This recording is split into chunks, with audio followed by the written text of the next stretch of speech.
Je fais un test aussi. Oui, c'est vrai. Bonjour Pierre Bayard. Bonjour. Je vous remercie d'avoir accepté notre invitation. Alors, je vais d'abord faire une brève présentation.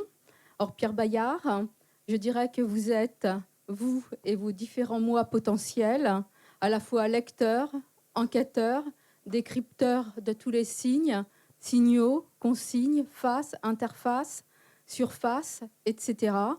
Et là, je pense surtout à Qui a tué Roger Ackroyd, comme à l'affaire du chien des Baskerville, où à la fin de ces deux livres, on a envie de dire élémentaire, mon cher Bayard.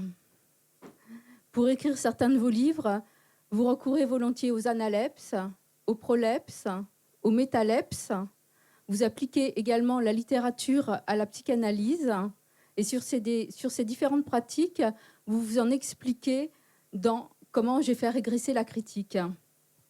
Le titre de votre article ne fait-il pas référence au livre de Roussel, comment j'ai écrit certains de mes livres, ce qui est un peu le cas puisque vous expliquez les 5 méthodes que vous avez mises en œuvre pour écrire vos ouvrages, à savoir la critique policière, la critique d'amélioration, la critique d'anticipation, la critique incompétente et la littérature appliquée à la psychanalyse. Alors, il y a un point commun entre mes différents livres, depuis maintenant une vingtaine d'années, qui est qu'ils pourraient se regrouper sous le titre ou la bannière de la critique interventionniste. Critique interventionniste, c'est-à-dire que j'essaye de repenser l'exercice critique en montrant la place déterminante du lecteur et en incitant le lecteur à devenir partie prenante du texte. Ce qui conduit à toute une série de transformations textuelles que j'invite à faire. Alors, vous avez cité par exemple la critique policière, qui est en fait une trilogie, puisqu'il y a 3 ouvrages, Qui a tué Roger Ackroyd, Enquête sur Hamlet et l'affaire du chien des Baskerville. 3 ouvrages dans lesquels j'imagine que l'auteur et le détective se sont trompés sur le nom de l'assassin. Et je propose de reprendre l'enquête en désignant le véritable coupable à la fin des livres. Autre exemple de critique interventionniste, ce que vous avez rappelé comme étant critique d'amélioration. J'essaie de proposer un certain nombre d'améliorations concrètes au texte, voire même de proposer un certain nombre d'améliorations concrètes aux auteurs, puisque dans un livre qui s'appelle « Et si les œuvres changeaient d'auteur », je montre comment relire L'étranger comme s'il avait été écrit par Kafka, ou Autant en emporte le vent, comme si le roman avait été écrit par Tolstoï, permet, sans changer le texte, de porter sur lui un éclairage différent. Autre exemple de critique interventionniste, la critique d'anticipation, dans des textes où j'ai montré comment les écrivains et les artistes décrivaient parfois des événements qui allaient leur arriver, voire plagier des œuvres qui n'étaient pas encore créées, ce qui est une incitation à réécrire l'histoire littéraire et l'histoire esthétique dans un autre sens. Donc à chaque fois, il y a ce mécanisme de l'intervention consistant à faire en sorte que le lecteur prenne une place importante et ne reste pas immobile face au texte. Et dans le dernier ouvrage que je viens de publier, je fais, si je peux dire, un pas de plus. Je ne me contente pas de modifier l'œuvre ou de modifier l'éclairage qu'on peut porter sur l'œuvre ou de modifier sa place dans l'histoire littéraire ou artistique. J'entre véritablement dans le livre. Je deviens un personnage du livre, parce que vous avez appelé une métalepse. Et donc la frontière entre le lecteur et le livre, là, est définitivement franchie, puisque je deviens un occupant du texte, un habitant du texte. Mais pour en revenir à l'article, comment j'ai fait régresser la critique, est-ce que c'est la réécriture du texte de Roussel, du livre de Roussel, comment j'ai écrit certains de mes livres? Non, j'ai pas pensé, en fait, pas pensé en tout cas ça. consciemment, au texte de Roussel. Donc c'est un article dans un volume collectif que j'ai intitulé effectivement comment j'ai fait régresser la critique, où il y a une dimension humoristique dans le titre, mais pas seulement. L'idée de faire régresser la critique, c'est l'idée d'essayer d'en revenir au point de rencontre qui est celui de l'enfance entre le lecteur et le texte. C'est-à-dire la régression freudienne, vous savez, c'est un mécanisme par lequel nous nous protégeons de la réalité en revenant vers des stades antérieurs du développement psychique. Eh bien, dans un certain nombre de mes livres, j'essaie d'en revenir à ce point antérieur où le lecteur rencontre l'œuvre. Et c'est le cas dans cette métalepse de ce dernier livre, Aurais-je sauvé Geneviève Dixmer. Je redeviens d'une certaine manière l'enfant que j'ai été, qui était plongé dans le livre d'Alexandre Dumas au point d'oublier le monde extérieur. Ce qu'on appelle la métalepse, entrer dans un livre ou entrer dans un film ou sortir d'un film, comme le héros de La Rose pourpre du Caire, a priori, ça n'est pas possible. Et pourtant, c'est possible pour l'enfant ou pour l'adolescent ou pour le lecteur resté enfant ou adolescent qui devient un personnage du livre ou de l'œuvre. Et c'est ce que j'ai essayé de faire. Et donc, cette régression, c'est cette régression à l'enfance que, en réalité, nous pratiquons tous à un moment ou à un autre sans le reconnaître. Combien d'entre nous ont été marqués par des personnages littéraires ou cinématographiques au point de s'identifier à eux? Là aussi, il y a ce même mouvement de métalepse. Donc, quand je disais comment j'ai fait régresser la critique, j'aurais pu dire comment j'ai essayé de montrer la part d'inconscient qu'il y a dans notre rapport aux œuvres et le caractère fondamental, déterminant de cette part inconsciente. Mais je crois que dans il me semble me rappeler que dans cet article, vous dites, enfin, vous définissez entre autres la régression comme revenir aux formes primitives. Voilà. Et alors, il y a plusieurs types de régression chez Freud, c'est mais ce que vous mentionnez dans votre article. Je pense surtout effectivement à une forme, un retour à une forme antérieure, avec toute une dimension de jeu, d'humour, de rêverie, de délire, mais qui est en fait la réalité de notre rapport au texte. C'est ça que j'essaie de mettre en scène, au-delà, au plus profondément d'un rapport objectif aux œuvres. J'essaie de mettre en scène cette part ludique de nous, cette part fantasmatique qui est à l'œuvre quand nous habitons un texte. Et je prends finalement cette habitation à la lettre dans le dernier livre, puisque j'entre moi-même à l'intérieur de l'intrigue du roman d'Alexandre Dumas. Avec toutes les on va y revenir, avec toutes les complexités que cela implique, en particulier en recourant au jeu. Et c'est là où je vais en venir. Alors justement, j'aimerais revenir sur les différents jeux et les ambiguïtés que leurs emplois suscitent.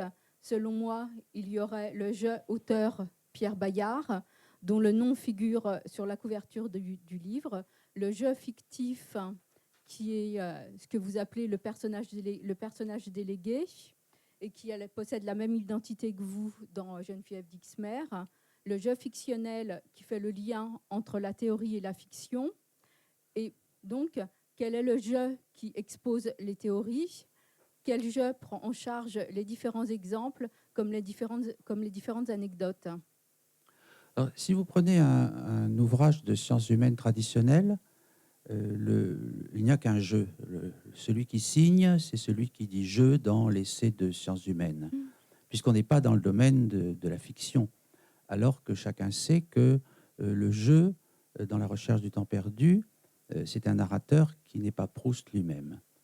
Alors, ce que j'ai essayé de faire dans mes essais, c'est d'introduire de la fiction, c'est pour ça que je les appelle des fictions théoriques, en particulier en démultipliant le jeu et en faisant en sorte que le narrateur ne soit pas moi-même. Je prends un exemple qui m'a particulièrement frappé. Quand j'ai écrit un livre qui a assez bien marché, qui s'appelait « Comment parler des livres que l'on n'a pas lus », je disais à la première page qu'il ne lisait jamais, qu'il détestait lire, que moins il lisait, mieux il se portait, etc. Ce qui est complètement faux en ce qui me concerne. Autrement dit, c'est un personnage qui parlait. Un narrateur qui n'est pas moi-même, ce qui, je crois, est assez rare dans le domaine des sciences humaines. Je ne suis même pas sûr qu'il existe un autre exemple. Ça veut dire que le lecteur se trouve de ce fait face à une fiction théorique et face à une instance d'énonciation qui est trouble, ce qui a déstabilisé un certain nombre de lecteurs et de journalistes. Alors, ça peut avoir des inconvénients qui est de déstabiliser les lecteurs. Je trouve que ça a un avantage, cette introduction de la fiction, d'un jeu qui n'est pas moi-même dans le roman. Cet avantage, c'est de produire une sorte d'objet mobile, inquiétant, comme un mobile de Calder, qui peut donner à réfléchir au lecteur davantage qu'un texte de sciences humaines traditionnel où il y aurait une thèse défendue par l'auteur, certes avec de multiples précisions et nuances, mais tout de même avec une confusion, une coalescence du jeu narrateur et du jeu auteur. Donc la plupart du temps, je crois même dans tous mes livres, ce n'est pas moi-même qui dis je. Ce personnage qui rentre dans le livre d'Alexandre Dumas, il est quand même fou. Et il affirme de manière assez ahurissante qu'après tout, en cherchant bien, on peut trouver une entrée et se faufiler à l'intérieur d'une œuvre. C'est complètement idiot. Et après tout, ça n'est pas non plus complètement idiot. Oui, je sais pas. Donc vous voyez comment ce mécanisme permet de produire des énoncés qui sont à la fois vrais et faux, qui oscillent entre la vérité et la fausseté. Et c'est ça qui m'intéresse, de produire des énoncés assez indécidables, parce que j'ai le sentiment, d'une part, de pouvoir capter dans l'expérience littéraire quelque chose que je ne pourrais pas capter autrement, et d'autre part, parce que ça produit ce qui pour moi est une richesse, cette mobilité du texte, qui est celle de la littérature, parce qu'il n'y a pas une théorie proustienne de la politique ou du temps ou de l'amour. Il y en a toute une quantité portée par différents personnages et enrichie par le fait que le narrateur de Proust ne se confond pas avec l'auteur. Donc c'est ce que j'essaie de produire en démultipliant les jeux et en faisant en sorte que ce n'est pas moi qui parle, même si évidemment j'ai un certain nombre de points communs avec ces jeux qui parlent au début de mes livres. Oui, vous parlez d'ailleurs il me semble que c'est dans de votre fameux article pour une critique des quais, vous parlez d'un narrateur paranoïaque, où vous définissez comme narrateur paranoïaque, ou vous employez en tous les cas le terme de narrateur paranoïaque. Hein. Oui, c'est la structure qui m'est venue pour ces narrateurs, c'est la voix qui m'est venue. Pourquoi un narrateur paranoïaque? D'abord parce que je suis moi-même très soupçonneux, donc je n'ai pas eu à chercher très loin, mais aussi parce que la paranoïa nous donne une vision du monde qui n'est pas sans intérêt. Alors c'est une vision qui est souvent assez fausse. Hein. Quelqu'un a dit justement que dans la paranoïa, tout était vrai sauf le point de départ. Mais c'est une vision qui permet de déstabiliser la lecture que nous avons du monde. Prenez par exemple le livre que vous évoquiez, Qui a tué Roger Ackroyd, où je reprends un livre d'Agatha Christie pour montrer que Agatha Christie et Hercule Poirot se sont trompés. Donc c'est ce narrateur, qui n'est pas moi, qui parle et qui reprend l'enquête. Donc c'est un paranoïaque, c'est un délire organisé. Mais après tout, les différents éléments qu'il relève, les invraisemblances, ne sont pas complètement inventés. Donc le livre se met à flotter entre délire et vérité. Et ce mécanisme permet d'introduire à une revisite du monde et de l'œuvre originale. Je pense à un autre livre qui s'appelle Demain est écrit, dans lequel le narrateur est absolument persuadé que les écrivains et les artistes ne s'inspirent pas seulement d'événements passés de leur vie privée, mais également d'événements futurs de leur vie privée, des amours encore à venir, des maladies, les conditions de leur propre mort. C'est complètement absurde. Et donc ce narrateur paranoïaque est délirant. Mais après tout, est-ce complètement absurde? Je m'appuie sur un certain nombre de textes, d'autres expériences m'ont été racontées, et vous voyez comment ce mécanisme du narrateur paranoïaque permet de déstabiliser le livre et de le faire entrer dans un espace qui n'est ni l'espace du vrai, ni l'espace du faux, qui est un espace de science-fiction, d'interrogation sur ce qui est mystérieux dans l'art et qui ne pourrait peut-être pas s'apostropher autrement que par ce détour par l'énonciation paranoïaque. Mais en même temps, en même temps, ça nous permet, nous, en tant que lecteurs, de réfléchir sur la façon dont vous percevez le monde, dont vous percevez les œuvres. Parce qu'enfin, en tout cas, moi, j'ai pas, en tant que lectrice, en tous les cas, j'ai pas du tout ressenti en lisant Qui a tué Roger Ackroyd ou l'affaire du chien des Baskerville. Moi, ça m'a semblé assez pertinent et je vous ai suivi pas à pas et ça m'a... c'est une autre aussi approche du livre, une autre façon de lire le livre et c'est un renouvellement de la lecture aussi de ce point de vue-là, je pense. Enfin, en tout cas, c'est moi, je l'ai lu comme ça en tous les cas. Mais je crois que la construction paranoïaque est très vraisemblable. Et c'est pour ça que les paranoïaques vivent bien intégrés dans la société.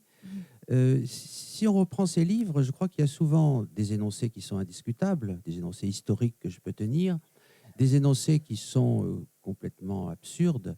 Et puis, entre les deux, et c'est ce que j'essaie de produire, ces énoncés à propos desquels je serais incapable de dire moi-même si j'y crois ou pas. Je reprends Demain est écrit, une quantité d'énoncés dans Demain est écrit. Ça dépend des jours. Certaines fois, je pense qu'effectivement, l'écrivain peut décrire des événements qui ne sont pas encore arrivés, et à d'autres moments, je pense que non.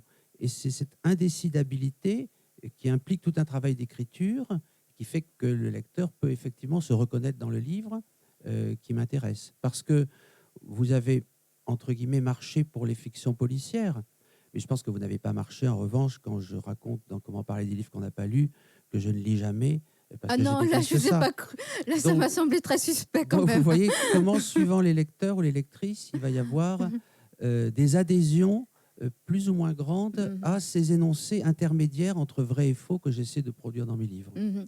Et, enfin, pour en revenir au livre Comment parler des livres que l'on n'a pas, lus. Par contre, vous dressez, autant que je me souvienne, trois types de lecteurs qui sont, enfin, ce que je dirais opérationnels, c'est-à-dire d'abord dont on sait que ça fonctionne comme ça dans leur réalité, c'est-à-dire c'est des souvenirs que l'on a. La façon dont on peut un peu dériver quand on se dit, on arrive à resituer le livre, à se dire oui, on l'a pas vraiment lu, on en a lu des extraits, mais on arrive à ce que vous dites, le resituer dans une culture, et à ce moment-là, on arrive à s'en sortir. Et puis il y a les livres qu'on a lus, dont on se souvient, les livres. Enfin, je ne sais plus les trois types de lecteurs que vous évoquiez. En tous les cas, c'est les livres dont on se souvient, les livres qui restent dans la mémoire, et puis les livres qui restent à un niveau inconscient.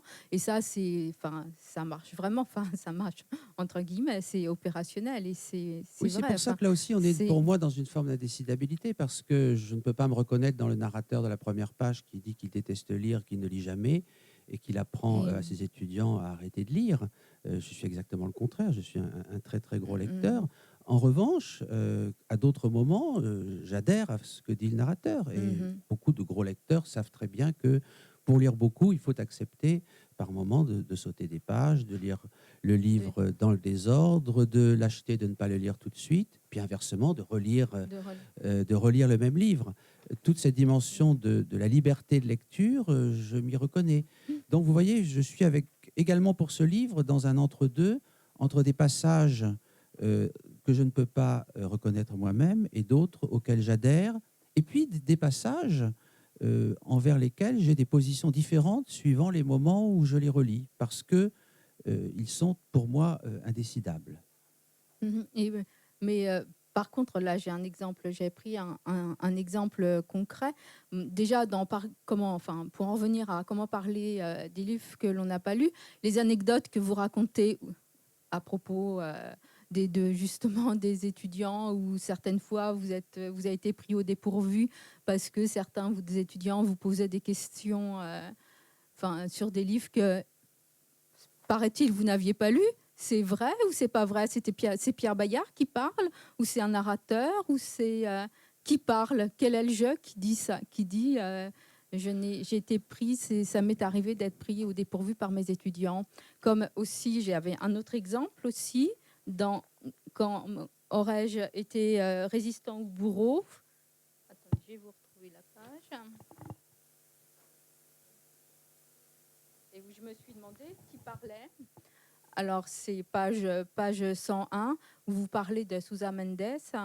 Vous dites, face à cette situation dramatique et aux problèmes que lui soumet Kruger, Sousa Mendes va avoir une des réactions les plus étonnantes de toutes celles dont j'ai entendu parler pour préparer ce livre.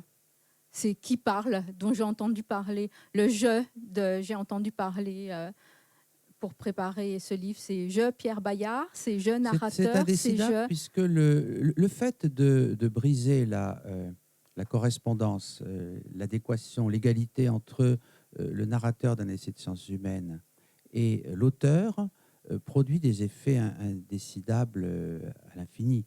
comme un romancier, j'utilise des éléments de ma propre vie, mais qui sont transformés, malaxés, remodifiés. Donc tout devient indécidable. C'est ça qui m'intéresse, c'est de produire un jeu qui est indécidable comme un jeu de roman. Ce qui n'est pas le cas, encore une fois, de la très grande majorité des livres de sciences humaines. Hein, si vous prenez un livre signé Rancière, la personne qui dit « je » à la première page, c'est Rancière, et vous n'avez aucune hésitation, et il n'y a aucun hiatus entre narrateur et auteur. Dès lors où vous instaurez dès la première page ce hiatus, en produisant un narrateur paranoïaque ou rêveur ou humoristique, etc., toute l'enfilade des énonciations se trouve déstabilisée. Et donc, de ce fait, à ces questions-là, je ne peux pas répondre parce que, comme un romancier, j'ai utilisé des éléments qui étaient vrais et je les ai mélangés à d'autres. Et c'est ça qui m'intéresse, et ça m'intéresse aussi pour quelque chose qui est très précis, qui est que ça a un effet humoristique. Ça permet de produire des faits humoristiques que j'aurais beaucoup de mal à produire autrement. Ce décalage entre moi-même et moi, entre l'écrivain et ses narrateurs, à qui je délègue la parole sans me reconnaître en eux. Si je reprends le dernier livre, « Sauver Geneviève Dixmer », le personnage qui dit « je » et qui, de manière très sérieuse, affirme que l'on peut entrer dans un livre, ça n'est pas moi. Il est fou. Mais d'un autre côté, c'est vrai aussi que l'on peut entrer dans un livre. Donc vous voyez cet espace de métaphore, d'allégorie, de hiatus entre narration et écrivain, pôle d'écriture, qui déstabilise en fait, je pense, la totalité des jeux dans le texte. Donc, pour continuer justement sur la notion de jeu et ses différentes implications, en recourant à tous ces jeux que l'on doit identifier et différencier de l'auteur Pierre Bayard, vous avez voulu en montrer les multiples facettes, les moi potentiels.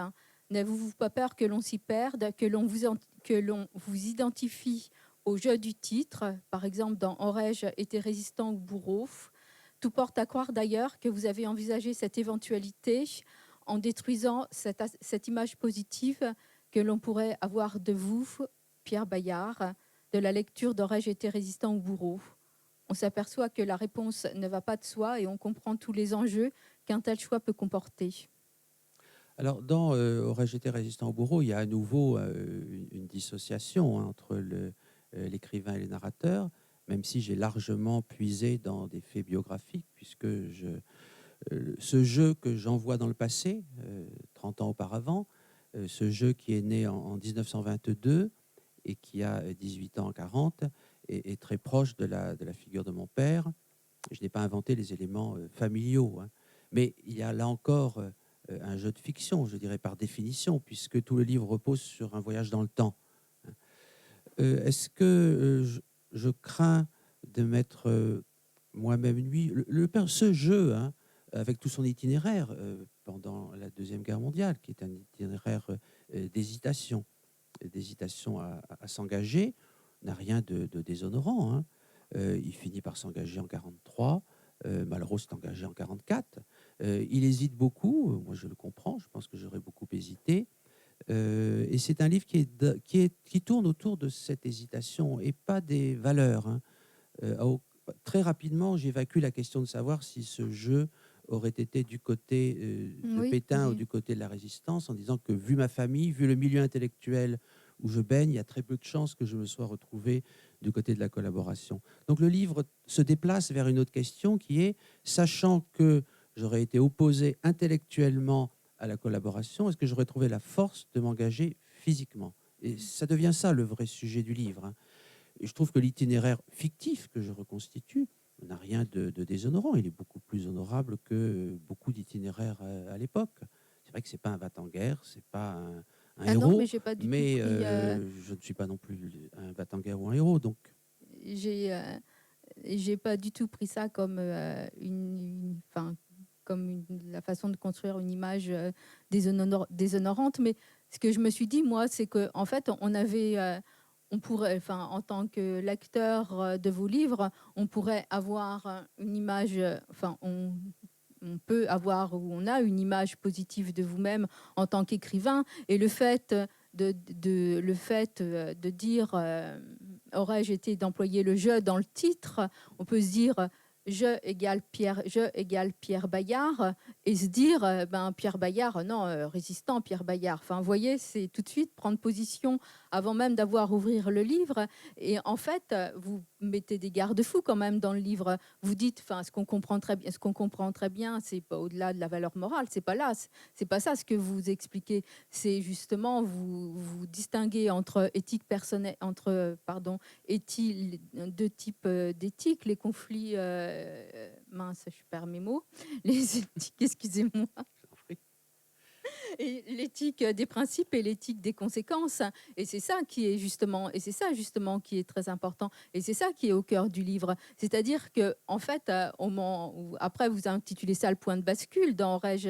Et c'est ça, c'est, enfin, au fur et à mesure du livre, peu importe ce jeu, peu importe ce que le jeu décide, enfin, ou ce que votre personnage délégué décide, c'est justement c'est qu'on arrive à comprendre toutes les implications que cela suppose de s'engager dans une voie, de prendre. Enfin, l'engagement, vous l'expliquez très bien, hein, avec les justes, avec les résistants, avec les résistants allemands et enfin les Scholl, voilà, enfin on comprend, enfin je sais pas, il y a tout un parcours qui se fait. Et, alors, je sais pas si vous êtes, enfin si le jeu est de quelle nature est le jeu, mais en tous les cas, le parcours, on comprend très bien toutes les implications. Oui, Enfin, vous voyez, là, à nouveau, là, vous parlez de parcours, et je me reconnais tout à fait dans ce mot, hein. Mais vous voyez comment le dispositif, là encore, de fiction théorique, me semble utile, parce que si vous prenez le dernier livre, Aurais-je sauvé Geneviève Dixmer, bon, je prends la place d'un héros oui, d'Alexandre Dumas, hein, Maurice Lindet, républicain fervent, qui tombe amoureux d'une jolie royaliste dans les rues de Paris. Et j'hésite entre, je rappelle, les grands courants de la philosophie morale, entre une éthique des principes et une éthique des conséquences. Une éthique des principes, dans le prolongement d'Emmanuel Kant, on se donne un certain nombre de principes, par exemple ne pas mentir, et on ne cède pas sur ces principes, quelles que soient les conséquences. Alors que quelqu'un qui est tenant de l'éthique des conséquences va aussi avoir des principes, hein, mais il va quand même examiner à quelles conséquences ça conduit. Mon personnage et moi-même, mon jeu, sont plutôt du côté de Kant, hein, de l'éthique des principes. Mais regardez ce qui se passe, et là, l'utilisation de la fiction me permet de rendre le texte plus mobile. Le personnage ne suit pas ce qu'il décide de faire, en fait, si vous regardez attentivement la fin. C'est-à-dire que le livre fixe une certaine éthique. J'essaie de sauver Kant pour sauver l'éthique des principes, mais mon personnage fait tout à fait autre chose, parce qu'il est emporté par le désir. Et là encore, vous voyez le recours à la fiction théorique, c'est-à-dire l'injection de romans dans les intrigues de mes livres, qui ont toujours une intrigue, comme dans la déstabilisation du pôle d'énonciation, permet de produire un objet qui est beaucoup plus complexe que si j'avais simplement écrit un traité de philosophie morale en disant il faut être du côté des principes ou du côté des conséquences. Vous avez un personnage qui défend une thèse et en fait, confronté à la réalité, c'est-à-dire sa passion pour Geneviève, il fait le contraire. Alors je ne le dis pas dans le texte, hein, mais en fait, c'était ce mouvement-là aussi qui m'intéressait, parce que ça produit à nouveau un objet qui est un mobile de Calder. Et moi, ce que j'essaie de fabriquer, plus que des livres, c'est des objets, c'est-à-dire des choses assez complexes qu'on ne peut pas résumer. Et d'ailleurs, je ne dis jamais à mon éditrice, Irène Lindon, sur quoi va porter mon livre, parce que je ne peux pas l'expliquer avant qu'il soit fini. Là, je n'aurais pas pu l'expliquer à l'avance. Vous savez, je vais faire un livre ou je vais rentrer dans un livre. Ça n'a pas de sens. Parce que ce que je fabrique, c'est un objet qui est très concerté du point de vue du nombre de parties, du point de vue des renvois entre les parties, les paragraphes, etc., et qui vise à produire de la mobilité et pas de la stabilité. Et là, le dispositif fiction-théorie permet d'enrichir le parcours, puisque je reprends le terme que vous aviez employé. et, et donc là, pour parler de Aurais-je sauvé Geneviève Dixmer, dans le prologue, quel jeu s'exprime? Quel jeu est-il tombé amoureux de Geneviève Dixmer? Le jeu qui aime Geneviève Dixmer arrive-t-il à dissocier le personnage du livre de l'actrice qui a joué ce personnage? Alors, vous voyez, là aussi, c'est un jeu fictif. Je veux dire, j'ai jamais été amoureux de Geneviève Dixmer. Enfin, alors, j'ai beaucoup aimé le feuilleton. J'ai trouvé l'actrice jolie. Je n'étais pas amoureux d'elle, et a fortiori du personnage Alexandre Dumas. C'est un jeu de fiction qui me permet, à partir de là, de rentrer dans un livre et de décrire quelque chose au plus près de ce qui se passe, c'est-à-dire l'identification que nous ressentons, surtout pour la littérature romanesque, avec des personnages valeureux. Cette identification qui fait que nous coupons les ponts avec la réalité et que nous rentrons dans le livre. Et c'est ça que j'ai essayé de montrer en le décrivant, comment finalement on entre dans un livre. Mais c'est un jeu de fiction qui me permet ensuite de construire toute cette intrigue. Mhm. D'accord. Et vous dédicacez votre livre au personnage de Dumas, Maurice Lindet. Donc vous savez vous qui est ce personnage, contrairement au personnage délégué, Pierre Bayard, qui ne comprend pas tout de suite que le chevalier de Maison Rouge est non l'amant mais le frère de Geneviève d'Ixmer. Ces contradictions, les avez-vous voulues? Oui, c'est-à-dire que j'en vois dans cette série d'ouvrages qui a commencé avec Aurais-je été résistant au bourreau, qui continue avec Aurais-je sauvé Geneviève d'Ixmer. J'en vois dans le passé ce que j'appelle, vous avez repris l'expression tout à l'heure, un personnage délégué, c'est-à-dire une sorte d'avatar qui comporte certains éléments de moi-même et d'autres éléments de l'époque. C'est un mixte. Et pour que ça fonctionne, il faut que ce personnage ignore la suite. Donc je fais semblant d'ignorer la suite. C'était très important pour Aurais-je été résistant au bourreau. Il était très important que le jeu, qui a 18 ans en 40, ignore comment va se terminer la guerre. Parce qu'on ne se comporte pas de la même manière si on sait que ce sont les Allemands qui vont gagner ou si on sait que ce sont les Alliés. Et ce n'est pas une surprise, à partir de 1943 et de Stalingrad, à partir du moment où il a été assuré que les Alliés allaient gagner la guerre, le nombre de résistants a considérablement augmenté. Donc il était très important en 1940 que j'ignore comment les choses allaient se passer. Donc je fais comme si je les ignorais. Et là, c'est la même chose. Quand dans une rue de Paris, le 10 mars 1993, ce personnage délégué, croise Geneviève d'Ixmer, il faut que j'ignore évidemment qui elle est, et je fais semblant d'ignorer qui elle est et de ne pas savoir que c'est une royaliste et que ma passion pour cette femme va me conduire aux pires aventures. Mhm. Mais c'est un peu frustrant pour le lecteur. Parce que je sais quand moi j'ai commencé à lire le livre, vous dites je la rencontre et vous passez à autre chose. Et là, je me dis mince, bah alors il va se passer quoi là? Le livre est C'est construit pour quelqu'un qui ne connaît pas Chevalier de Maison Rouge. Donc, au fur et à mesure, je raconte le Chevalier de Maison Rouge, puisque je mais le revis, avec de temps en temps des embardeurs de l'intrigue, quand je me dissocie de tel ou tel comportement de Maurice Lindet, dont j'ai pris la place. même si on connaît l'histoire, on se dit où vous allez vous? C'est ça. Il y a une dimension de suspense sur laquelle j'essaie de C'est jouer, que j'ai utilisé beaucoup dans la trilogie policière qui a tué Roger Ackroyd dans Quête sur Hamlet, La fin des chiens des Baskerville. J'ai envie de faire en sorte que les lecteurs tournent la page et se demandent ce qui va se passer. Donc là, c'est aussi le cas. Alors le bah, lecteur sait que Geneviève d'Ixmer finira sur oui, l'échafaud, puisque c'est la raison pour laquelle j'entre dans le livre, mais il ne sait pas si je parviendrai à la sauver. Hein. Il est obligé de lire le livre et de resuivre mon itinéraire, ayant pris la place de Maurice Lindet, pour découvrir si je trouve le moyen, contrairement à sa fin funeste dans le roman de Dumas, de sauver ma bien-aimée. Et donc, dans une des parties de Aurais-je sauvé Geneviève d'Ixmer, s'intitule Nos yeux se rencontrèrent. Est-ce une allusion au roman de Stendhal, Le Rouge et le Noir, une allusion à toutes les scènes de première rencontre et ou au livre de Jean Rousset, Leurs yeux se rencontrèrent? Alors l'ensemble, c'est une allusion très claire au livre de Jean Rousset, mais comme vous le savez, le livre de Jean Rousset se fonde sur un passage de l'éducation sentimentale, qui est la rencontre de Frédéric et de Madame Arnoux sur un bateau. Hein, ce fut comme une C'est apparition. Enfin, mais en fait, mais j'ai retrouvé cette phrase. dans Le Rouge et le Noir aussi, il y a Alors, elle aussi. figure à de nombreux endroits de la littérature française, y compris dans des romans du Moyen Âge. Comme si, non seulement cette scène de première vue, hein, deux personnes se croisent les regards et tombent éperdument amoureuses l'une de l'autre, comme si cette scène de première vue, non seulement était un lieu commun, mais était un lieu commun sous cette forme précise. C'est exactement cette phrase, nos yeux se rencontrèrent, que l'on retrouve des siècles avant sa première occurrence dans l'éducation sentimentale, et puis le titre qu'en a donné Jean Rousset dans ce très beau livre, Nos yeux se rencontrèrent. D'accord.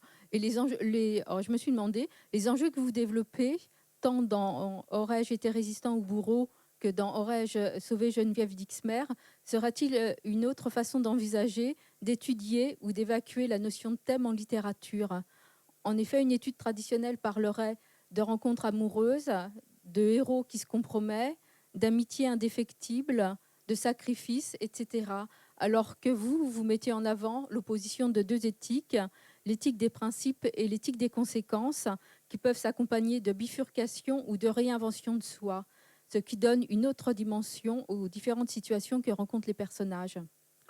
Pour moi, la véritable distinction, ce serait entre une critique stable et une critique ou stabilisante et une critique interventionniste. J'ai beaucoup de respect pour la critique thématique, hein. J'ai été formé par l'un de mes maîtres, Jean-Pierre Richard, mais celui qui pratique la critique thématique n'entre pas vraiment dans le texte et ne le modifie pas, et il le respecte. Moi, j'ai une démarche beaucoup plus irrespectueuse, mais aussi beaucoup plus interventionniste, puisque j'essaie dans tous mes livres, d'une manière ou d'une autre, d'entrer dans l'œuvre. Là, on atteint le maximum possible, ou quasiment avec Dixmer, d'entrer dans l'œuvre et surtout de mettre en scène la place du sujet de la lecture, la place de l'inconscient, la place de l'enfant dans, dans ce mouvement de lecture. Donc pour moi, elle est là, la réflexion sur la philosophie morale, qui est au cœur du dernier livre, ou la réflexion sur les modalités de l'engagement, qui était au cœur de Aurais-je été résistant au bourreau, sont secondaires par rapport à ce clivage entre critique interventionniste et critique non interventionniste. Mais je voudrais aussi ajouter une chose, quand je dis que je pratique une forme de critique interventionniste, je serais tenté de dire que tout le monde pratique une forme de critique interventionniste. C'est-à-dire, je crois que tout critique et tout lecteur sont profondément impliqués dans le texte d'un point de vue inconscient. Donc la critique interventionniste caractérise plutôt des textes qui sont plus conscients de ce fait et qui le mettent davantage en scène. Mhm. D'accord. Et là, et justement, pour continuer, la Geneviève Dixmer, la fin de votre livre est une fin ouverte. Où vous ne changez pas tout à fait le cours de l'histoire, mais comment qualifieriez-vous cette fin? Bifurcation pour Geneviève Dixmer, réinvention de soi pour le personnage Pierre Bayard, au même titre que Lorrain s'est réinventé. Écoutez, à la fin, que je ne vais pas dévoiler, pas spoiler le livre, change quand même pas mal de choses, hein. Si vous regardez attentivement ce qui est suggéré dans l'avant-dernier paragraphe, Ben je oui, trouve qu'il y a quand justement. même un changement très important, hein. Donc, fin heureuse, là, il faut voir, suivant les différents personnages, ce serait difficile de s'avancer davantage sans spoiler cette fin. Mais si, je crois qu'il y a quand même des modifications assez importantes. Oui, mais ce serait Pierre Bayard, c'est une réinvention de la fin suggérée par la fin de votre livre. Pour vous, ce serait quoi comment s'en sort-il, Pierre Bayard? Pour lui, pour vous, ce serait une réinvention de lui-même ou Alors oui, vous évoquez la fin de manière métaphorique ou allégorique. Oui, on pourrait dire que d'une certaine manière, je me réinvente par cette fin qui est elle-même multiple, hein, parce que c'est pour une ceux... fin ouverte en fait. On ne Oui, sait pas. mais elle est déjà ouverte par Dumas et Maquet, puisqu'il existe une adaptation théâtrale du Chevalier de Maison Rouge, co-signée par Dumas et Maquet, et dans laquelle la fin est différente, puisque les trois personnages principaux s'en sortent indemnes. C'est-à-dire qu'ils ont fait un choix différent pour le théâtre que celui qu'ils avaient fait pour le roman. Donc vous voyez, les textes littéraires sont souvent eux-mêmes très mobiles, hein, et en proposant d'accentuer cette mobilité, d'intervenir, je ne fais qu'utiliser une mobilité qui est souvent déjà présente dans la littérature. Mais quand même, vous présentez. Enfin, la fin, elle est plutôt. Je crois que vous allez finir par spoiler cette fin, Bon, j'aime. Corinne. Et dans ce cas, et là, je vais parler d'Aurais-je été résistant au bourreau. Dans ce cas, cette personnalité potentielle, cette recréation de soi serait réalisée alors que tel n'était pas réellement le cas dans Aurais-je été résistant au bourreau. Alors, dans Régiter résistant au bourreau, il y a une fin aussi assez énigmatique, hein, puisque ça se passe Oui, comme pour Dixmer, avec une femme dans une bibliothèque, et mais puis voilà. c'est pas le même engagement. Enfin, on peut deviner le type d'engagement que va choisir le personnage. Oui, mais vous voyez, là encore, La fin, elle est moins énigmatique. Enfin, elle oui, est moins énigmatique parce que vous avez déjà balisé quand même un certain nombre de. oui, Enfin, mais elle est quand même énigmatique du point de vue moral, hein. Et là encore, le recours à la fiction, je crois, permet d'enrichir la réflexion aux sciences humaines, parce que c'est vrai que le personnage finit par s'engager, mais il ne s'engage pas pour des raisons très louables, hein. Donc, comme d'ailleurs un certain nombre de gens l'ont fait, hein. Donc, la fin est tout de même, je dirais, assez ambiguë, assez ambivalente sur le plan moral, quand on regarde les raisons pour lesquelles ce jeu, entre guillemets, et que ce personnage délégué que j'envoie dans le passé, s'engage. oui, Je mais n'ai pas à être très fier de moi, hein, d'une certaine manière. il s'engage. À un moment donné, avec son travail à la bibliothèque, il dit quelque chose Qui est du déjà un type. poste de planqué quand même, hein. Oui, mais Bon, bon, il dit quand même à mon niveau, oui, j'arrive quand même à faire quelque chose. oui. Donc c'est quand même enfin, le parcours est quand même un peu balisé, un petit peu plus Oui, oui, balisé, mais comme je vous le disais, je ne le moins. trouve pas du tout déshonorant, de même Non, mais que je je l'ai pas trouve pris tout à comme fait tel. louable le parcours de mon père. Non, mais je l'ai Euh, pas pris comme tel. Enfin, c'est pas un jugement que je porte. Je l'ai pas pris. Enfin, j'ai pas pris. Je vous dis, pour moi, c'était plutôt une évocation. Je l'ai lu je l'ai lu un peu d'une traite parce que j'ai trouvé ça passionnant et surtout tous les enjeux que vous mettez, tous les enjeux, les questionnements que vous arrivez oui, à mettre en balance et à mettre, toutes les questions qu'on pouvait se poser, toutes les actions qu'on pouvait mener et je pense aux résistants, ce dont on n'a jamais beaucoup parlé, aux résistants au allemands. juste. Par Oui, contre, il y a eu les justes, évidemment, qui eux, veulent rester inconnus, mais tous les résistants allemands dont on a très peu parlé et que vous évoquez à travers l'échelle. Non, je pense que c'est pas, j'ai pas du tout une portée morale sur le livre, sur le jeu qui intervient, et même si c'est à une portée biographique, pour moi, c'était pas ça l'intérêt du propos. L'intérêt du propos, c'était justement les conflits qui pouvaient se poser, oui, les différents conflits qui pouvaient se poser au parce que j'ai personnage. beaucoup. Et le point de bascule, justement, le point de bascule que vous mettez en place, et justement ce qu'on a, la manière dont on pouvait surmonter, qu'est-ce qui pouvait nous aider à surmonter cette peur, hein.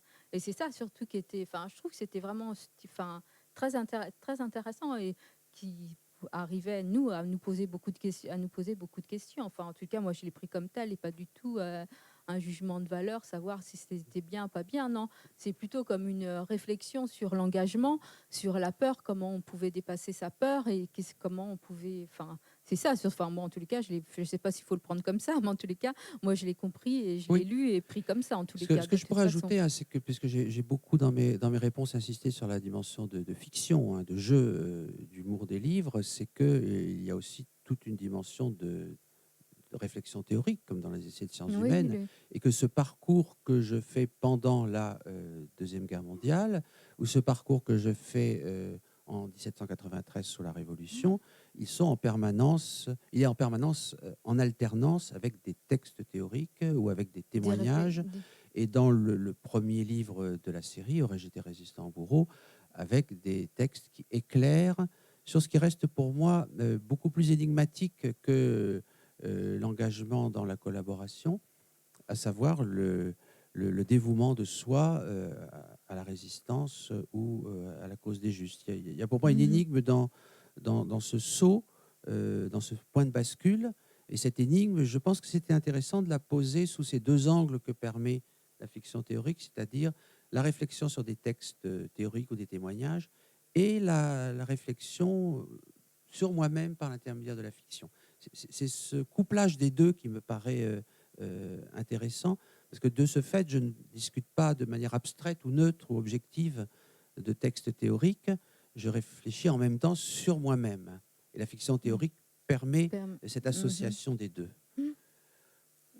Et donc, enfin, vous avez déjà plus ou moins répondu à cette question. Pourriez-vous écrire ces mêmes ouvrages sans cette immersion, sans cette plongée au cœur du texte? Non, je crois que c'est... J'ai travaillé pendant longtemps sur ces questions qui sont au cœur d'Aurais-je été résistant au bourreau, dans le cadre d'équipes de recherche. J'ai attendu longtemps avant de faire un livre parce que je n'arrivais pas à trouver le ton et le dispositif. Mais je ne pourrais pas, je crois, traiter ces questions autrement qu'en déstabilisant le jeu, c'est-à-dire en introduisant une part de fiction qui me permet d'être présent moi-même dans les débats sur lesquels je réfléchis. Et avez-vous déjà tenté d'explorer ce laboratoire des consciences en étudiant un roman dans son intégralité?